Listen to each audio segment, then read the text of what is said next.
無人機嘅應用咧，而家都係遍及全球㗎啦。而且咧，如果我哋大家睇翻嗰個發展，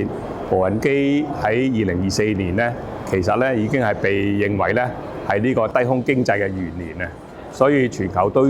對低空經濟嘅推展咧都非常關注。數碼港進行呢個三級測試咧，亦都係一個非常理想嘅安排。第一咧，由數碼港運送一啲緊急嘅物資去離島，譬如南丫島啊、長洲。呢個事實上咧係一個實質嘅需要，有一個實質嘅需求之後咧，我哋要考慮一下係咪實際可行啦。咁經過呢個測試嘅過程裏邊咧，我哋就可以向社會同埋市民咧係可以展現到呢個技術同埋呢個產業嘅可信性同埋咧係接受。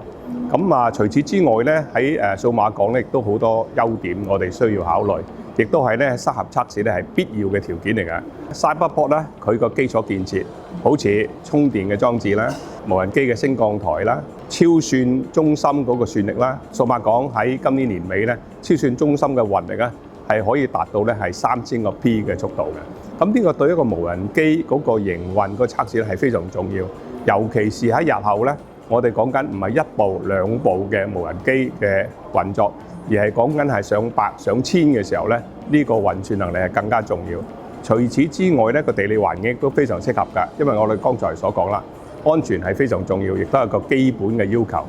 需要咧係確保咧任何嘅運作咧係安全可控嘅。數碼港個地理環境係非常之好，因為第一人流比較稀少，第二佢一飛出去嘅時候咧，可以直接咧係經海路係海域之上咧係飛行。喺呢個情況之下，亦都可以透過監控咧避免咧喺一啲係有風險嘅船隻上面係飛過。咁喺嗰個安全嗰個管控咧係可以相對地咧係做得到，因為我哋講係沙盒測試啊嘛。咁做得到嘅時候，日後咧，譬如話喺市區上空去係運作嘅時候咧，咁佢呢個操控嗰個機制同埋控制嗰個機制咧，亦都可以係交互運用。